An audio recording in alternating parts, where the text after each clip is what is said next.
Welcome to the Equestrian Experience, a show we talk about what happens behind the rosettes and what we've tried so that you don't have to. In a world first, we and our guests will be openly sharing what we know from our extensive equestrian experience. This includes our exclusive access to our global experts, such as high-performance national vets, coaches, farriers, and even brands. If you're new here, consider subscribing. We're your hosts, Amanda Ross and Bex Mason, and today we're talking to my friend and fellow Olympic eventer, Shane Rose. And Shane is fresh from the silver medal podium performance at the Tokyo Olympics. Shane, welcome to our podcast and thank you so much for coming on board. Thanks for having me. You're in quarantine post-Tokyo, post your silver medal Olympic performance. Congratulations. How are you dealing with quarantine? I know this is not usually your gig. No, I'm coping pretty well. I'm actually better at doing nothing than people think, but it's time to get out. I've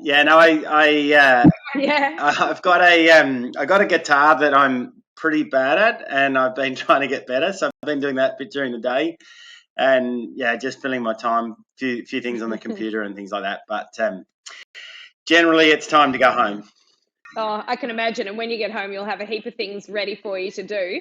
So tell us a little bit about your silver medal experience. So you've gone to the games before. How did this Tokyo performance compare to the other Olympics you've been to? I guess they're all different. They're all unique. The venue and the environment was quite similar to Tokyo. In Tokyo that it was in for the Beijing Olympics in Hong Kong. Quite humid, hot conditions. The facilities were amazing in both venues. So we were a little, or I certainly was a little familiar with the surroundings. About how to get there and what to do once we're there, and in the setup of what exercises and training would look like. I guess fairly different in the two teams. In Hong Kong, there were 5 new. We're all doing our first Olympic Games, whereas Andrew in his 8th Olympics, and this being my 3rd. There was a lot more experience, and Stuart had obviously been to 3 games in the past as well, this being his 4th. So the environment was different. I think also our high performance management and team have been working really hard over the last couple of Olympic campaigns to really grow the culture in our squad and our team, which has been really good. So whilst we hadn't spent a lot of time together, once we got there, we were fairly confident with what our plans were and what each other's plans were going to be. And so once we came together, it was an amazing experience from start to finish. We'd done a fair bit of research and planning, I guess, in the lead up, especially in the last 2 or 3 years, about what Tokyo was going to look like. We looked in every stone and turned it over and flipped it up. We have, even at one stage, dreamt up what could possibly go wrong, like forgetting your saddle, or you're at the venue and what goes wrong, how are you going to fix it. I know we're partly at the time we were joking around, but someone said, what happens if there's an apocalyptic alien invasion? Well, COVID probably wasn't that far off it. So once we did get there, we certainly felt very well prepared, and that whatever was going to be put in front of us, that we were going to be able to overcome. So we all had our own personal plans, leading up in the first week and a half. I think it was a week before we competed. So and my plans went really well to what I was hoping to do. Obviously, there was a massive hiccup for Stuart the day or a day and a half before the trot up, when his horse started to go a little wrong, and unfortunately for him, if it was 24 hours earlier, then perhaps he would have been able to compete. But at the time, the vets didn't quite know what was going on with his horse, and he had to withdraw. And again, I think part of, or not part, a lot. The reason why we're able to seamlessly move on, partly the way Stuart handled himself and Kevin, but I think the culture that we had been dealing with, it was an interesting. We were walking the course the day before the trot up as a group, and Stuart got a phone call saying that the decision's going to be made, that they're going to withdraw the horse, and Stuart got off we didn't know who was speaking to it. He got off the phone and he came over to Kev and shook his hand and congratulated him for becoming part of the Olympic team, and that he was now an Olympian, and pretty much said commiserations to Stewie, and we turned and moved on with the rest of the course walk. And from that moment, it was seamless. Stewie sort of basically vacated his role for Kevy and became part of the support staff and helping us sort of do what we wanted to do. So so for me, the whole experience from the start, it was an amazing sort of little period, and Stuart and Karen did an amazing job being as supportive and helpful throughout. Karen, Stuart's wife and groom for the event. Like the whole experience beforehand, leading into, I felt the competition for me went really well. I'd love to have got more marks in the dressage, but plenty of us can say that. And then always. Obviously, it was my first time ever going first in a team, so that was a new experience at a championships, but one I really enjoyed. And just touching on that, Shane, when you were asked to go first, being that first time out to be the leader, what pressures does that put on you? So tell everybody what sort of information they're looking for from you with that role when you're going first out. Yeah, so I guess I in answering how was I when I was told, it was, we sort of had a few discussions, Stuart and myself, before we got over there, and then later with Andrew and the management team, about what we sort of felt the order could be, and we sort of had all come up with a similar sort of plan as perhaps myself going first. My horse is very experienced, probably the most experienced horse of the three, and then Stuart's probably riding the most inexperienced horse, so he was going to go in the middle, and then Andrew's wealth of experience and everything we thought would work with him going last, and that's sort of what came about. And then obviously, well, not obviously, when Kevin and Stuart's roles were reversed, we sort of stuck with that same plan, with a similar sort of give Kevy as much information as we could give him without putting too much pressure on him being at the end. So the information, so I guess when you go out first, the advantages are you get to do your own plans cross country. Obviously, the disadvantage is perhaps you get a few less marks in the dressage, but I was comfortable with where I was at with all of that. So the information, basically, once you go out first, is firsthand of what the course is riding like. We felt like we made really good decisions on what or how we felt the course was going to ride, and then once it sort of happened, that we sort of just convey that information. I guess the things you don't know is that you won't get from particularly looking at monitors and things, is the timing. We were very aware the first couple of minutes were going to be very hard to be close to time. There were 8 efforts in the first minute, and then the second water fence was in the middle of the second water crossing was in the middle of that second minute as well, at the end of that second minute. The first 2 minutes were going to be really tough on time, and then I was quite a lot down on time at the 3 minute mark, and then be able to then tell the guys that if you're down on time, don't get too stressed. I probably went a bit too quick in trying to catch back up, and I was actually up on my 4 minute marker, And then you still had another 2 minutes. You still had another 2 minutes to be able to keep catching up time. So that was one piece of information that we could give. We sort of the guys had sort of figured out the striding, what we had planned, and how that was relating to their own plans. But then there are a couple of spots, or one spot in particular, where there's quite a tight turn that a few horses slipped. So just general things about the way the course was riding, without necessarily being the distances and things. You can get a lot of that from watching over time. But I guess it's great for the guys still to come, knowing that what our plans were still working and going to be able to work. Yeah, absolutely.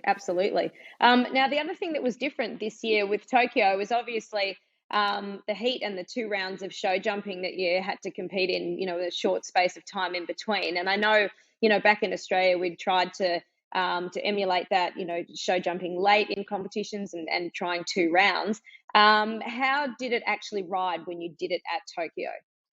Yeah, so Virgil's an awesome jumper, and I felt like he jumped really well in the first round, and unfortunately had a pole down, which he doesn't normally do. So I felt like I'd ridden. He never does. No, he hadn't actually ever before. But yeah, so I guess I probably trusted him a little, and if in hindsight, I maybe just given him a little more energy in front of the combination, or done something slightly different. But I felt like he actually had jumped quite well, and then in the warm up to the second round, I basically, the only thing I'd really changed was just giving him a little bit more energy and having a little bit more up tempo. The time was extremely tight in that second round as well, which I think perhaps had a little more to do with the rails. But the first round, the designer was really open with his distances and really encouraging that sort of galloping sort of ride. And then in the second round, he did that, but also made some shorter distances, which really, it made the horses jump differently. I feel like my guy, again, had really unlucky pole, but just in general, horses normally jump better in that second round, and it was significantly different for these events. And I think perhaps the humidity and the toll that it had taken really knocked a few horses about, and certainly didn't jump as well as they can. Yeah, absolutely. And do you find that after a long format, and particularly one with a humidity like that, how much horse do you lose for the show jumping the next day? And then how much do you think they changed from the first round to the second round? Just in general, like with Virgil, he's actually normally better to jump at a 3-day event because he's probably a little bit more responsive. And I guess he was jumping amazingly in the warm up, and I didn't think anything much of it. Perhaps he was just a little flatter than he had been in the past, but not a massive difference for him. But I do think in general there were quite a few horses that were feeling that's the case. I mean, the going was pretty good in the morning when certainly when I went. Pardon me, it wasn't overly hot, and I don't think the conditions had a whole lot to do with it, but for me. But in general, I think horses, especially a lot of those. Well, I think most horses, bar a couple, were from Europe and America, are probably not quite so used to that humidity. Yeah, it was pretty hot, wasn't it? And it was really something that, unless you're living in those conditions all the time, it just hits you pretty hard, doesn't it, when you first get there? From our trip that we went the beginning of 2020 to go and check it out at the test event, I certainly was like, God, I'm sweating and I'm just standing here. Yeah. No, I think it certainly didn't feel as hot, especially for the first week, as it was for the test event. But like you're right. Once you get off the plane and you're in that environment for a few days, really notice how hot it is. It was interesting for both us and our horses. We all sort of felt like after about 3 or 4 days, we sort of just got used to it, and it wasn't such an effort to do things after a couple of days, maybe 3 or 4 days, and then we spent a few days after that, so just starting to get the horses used to being in the heat. And then again, maybe, after say 5 days or 6 days, we felt the horses had acclimatized, and we changed strategy to then going back away from the hotter parts of the day.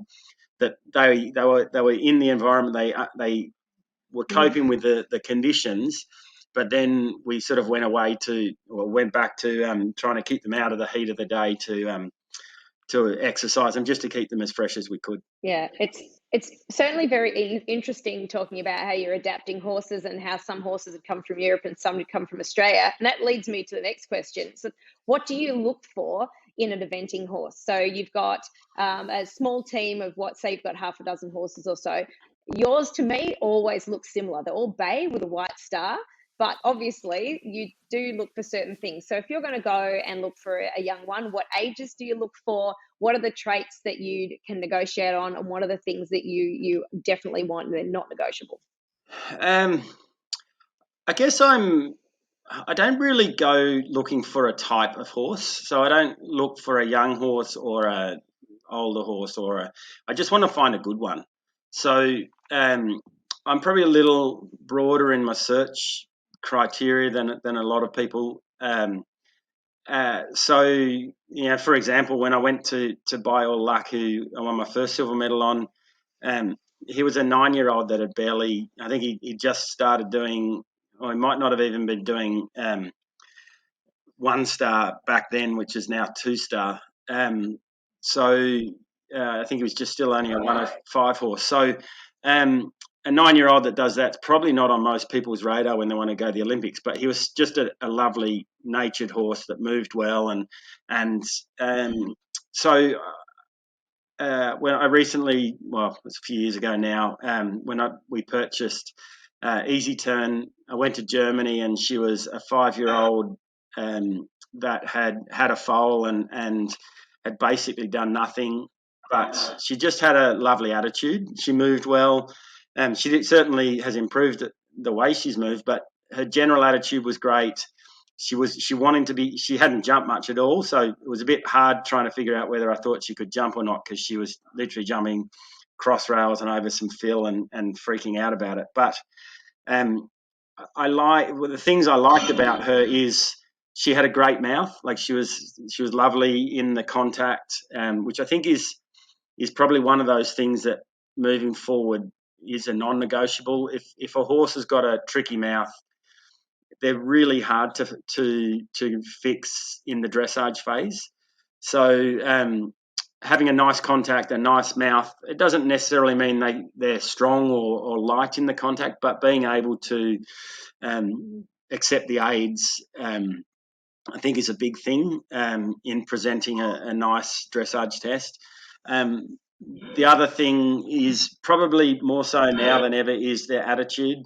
They have to want to do it. Like, it's a really tough sport. It's so in every aspect. It's difficult. The dressage training, the galloping, the desire to be careful and want to perform for you. So their personality or their desire to want to do the sport is very important. Obviously, they have to be sound, but they're probably the three. Which are, there's probably some people have a list of 1,000 things. The three things: they've got to be good in the mouth, they've got to want to do the sport, and they have to be sound. And then everything else, not everything, but most things are then you can work with. And it's interesting. Probably the one other thing is they have to jump up. So for me, they have to jump up through the wither. So it's not about them being careful or not. It's about, well, yes, that helps. But if they jump up and make a nice shape and they have a good attitude, then a lot of, I think, the other things you can work with. If they're careless, they're careless. Obviously, you can't fix that. But if they're, so I've got a young horse that we purchased a year or two ago that I think he's potentially going to be a superstar. He's very poor in his technique, in his front end technique, but his desire to jump up, he's beautiful in the mouth, and his attitude's great. he will be able to make him careful, or he is careful, but it's something that I can absolutely work with. He's got plenty of scope and wants not to hit the fences. So whilst a lot of people would potentially look at his jump and go, oh, well, he doesn't bend his front legs and he's not very neat with his front legs. For me, that's something that I can work with. I can train him because his desire and his attitude is great. So I guess they're the main things that I want to work with. The more thoroughbred they have in them, the better. But I think also it's the feeling as much as the actual breeding of how they gallop and how they move. I think some horses have a lot of thoroughbred in them and struggle to gallop, and then others that have very little thoroughbred in them can gallop a lot.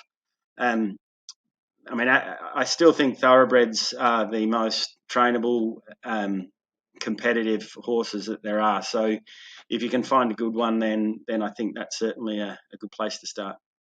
Oh, look, absolutely. I couldn't agree more with your comment about the horses having to want to do the job, because I think that it's a difficult enough sport to do on a horse that does, let alone on one that doesn't. So I 100% agree with that. Now, the other thing, we're talking about what to look for in a young horse, and then we've obviously got to take them through over quite a lot of years to be able to get them to the top to compete them at the Olympics. Tell us a little bit about how you keep yourself fit and supple. So I know you've had a couple of accidents and had to be pinned together a few times, and neither you or I think we're about 6 months apart. We're not spring chickens so much anymore. So tell us about your daily routine. Are there things that you do to keep yourself sound and to look after yourself? Yeah, I guess probably up until 10 years ago, not at all. Naturally, I've always been quite fit as a person. I've always been into sports and things like that. I think it was in 2007, I was getting a really sore groin, and I kept stretching it because it was sore. And anyway, after a while, I went and saw someone and actually had torn my groin and said to stop. Firstly, stop stretching it because you're just doing more damage. And then basically at the time, we looked into why that had happened, how that had happened, and then tearing your groin as an equestrian athlete's pretty bad. It's what the muscle that mainly you use to keep you on the horse. So that's no good. I was a bit concerned about it. So I looked into what I could do to rehab and then to get it stronger, and then make sure I didn't do it in again in the future. So from that moment on, once I realised that basically, a long story, but when I was a kid, I tore a hamstring playing touch football and never got it fixed, never did any stretching. And so then the way that, your hamstrings pull your hip, your hips out of alignment, or your femur, the top of your leg in where it sits into your hip, basically then puts more strain on different muscles. So basically, because I was so inflexible, that I ended up getting injured, and so then I actually changed my theory on. I certainly didn't go straight away and do a lot of fitness stuff, but I basically started stretching, and which I still do pretty much every day. Wake up early than I have to, and spend 15-20 minutes stretching, just to try and give myself some more longevity in the sport, I guess. So, and I found that has made a massive difference. I used to get a sore lower back, which I just thought it was a part of riding, and the more flexible I've become, the less that's affected me. And so I remember trying to touch my toes once, and I was about a foot away from them, and then like now I can touch my toes, and not that that's such a big thing, but I think just absolutely is something that I've done is make sure that I'm as flexible as I can be. And then I guess more recently, I've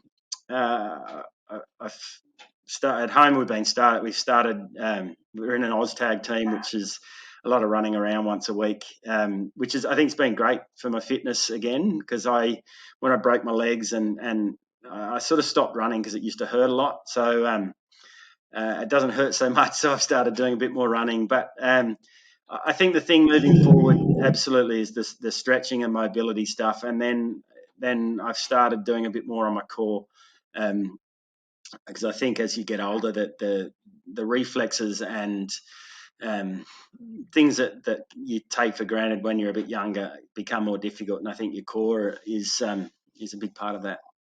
Absolutely. I think so too, isn't it? That the stretching part, I know if there was one thing that I was going to choose to take forward, if it's only one thing I could do, I really do think that yoga would be fantastic for riding. And then talking about that, so you just won a silver medal, you can add it to your collection. Where are you going to now? So obviously we have got years. Are you going to go and overtake Andrew Hoy and Mary Hannah and become like the 70-year-old Olympian? Like, where does Shane Rose's ambition continue to? What's next for you? Look, I think next is getting my horses back in work and preparing for next week, which might not be next week, it might be next year. But yeah, no, look, just get the horses back in work. I'm lucky. I've got one awesome horse in Virgil that's still fit and healthy. Certainly aiming him for World Championships next year. And then I've got a couple of really, really nice younger horses underneath that are coming through that I think really will be able to step up and take his place when he's no longer the best one in the team. But look, I certainly don't have plans on riding at the Olympics when I'm 70, but I also don't have plans of not doing it. I'm not really. I just want to be the best in the world, and I'm not that yet. So I certainly have really strong desire to be the world champion next year, and the Olympic champion in 3 years' time. I think Paris is going to be amazing. I think I've seen a bit of the venue or where the venue's going to be for the equestrian. It looks amazing. So I've got a couple of horses I think really suit that place, and my first world championships was at Bretagnes del Davaro, and I'd like to go back there and make amends for not going so well when I had my first opportunity. So can't wait for next year, and after that, look, it's just day by day, week by week. We don't know what opportunities are around the corner, and potentially I might have a bunch of really nice horses and want to keep going after that, but 1 week at a time. Well, I'm thinking that the biggest challenge for you is going to be if your kids start riding, because you have 4 kids, and if they're anything like their parents, you're going to be moving over in the truck and they're going to be taking over. So how do you manage having 4 young kids who I've actually laughed at their babysitters have made some amazing posts on Facebook of Diary of an Olympic Babysitter. How do you manage 4 kids and a yard full of pre-training racehorses and your competition career? Yeah, so I mean, I'm lucky. I've got an amazing wife. She does a really good job of looking after the kids. I pitch in occasionally, but yeah, generally I don't do a lot. Yeah, no, you're right. They're great kids, and they're keen on horse riding at the moment. Look, if they want to go in that direction, that's great. We'll support them. If they don't, that's fine also. So we'll just see what happens with the kids. But yeah, look, I guess I've always been fairly busy and like being busy. So I love the challenge of being able to run the racehorse business and then still be able to do my eventers and chip in with the kids where I can. I love the kids. I mean, kids are great. I'd have 10 of them if we could, but I don't have to do too much with them. So I think I think we've got enough for now. Oh, I don't know how Niki go with that. And speaking of Niki, it is your wonderful wife's birthday today too. So, Niki, happy birthday in lockdown. I hope that you're doing. I think you did breakfast in bed. You need to do something for dinner and make a dessert there as well, Shane. So, poor Niki. Yeah. No, I'm not much of a cook, so luckily I could order something. But it did. Well done. Fantastic. Oh, well, no, that's amazing, Shane. Well, on that note, I have to say thank you so much to chatting with us. And this has been the Equestrian Experience with this week's guest, Shane Rose. To send in your questions for upcoming episodes, enter our competitions and access our other episodes, be sure to visit the equestrianexperiencepodcast.com. And until next time, Have a great equestrian experience. And Shane, thank you so much again. Congratulations on your silver medal. And I hope you have a wonderful reunion home when you get back in about 5 days' time. Yeah, awesome. Thanks for having us. Yeah, thanks, Shane.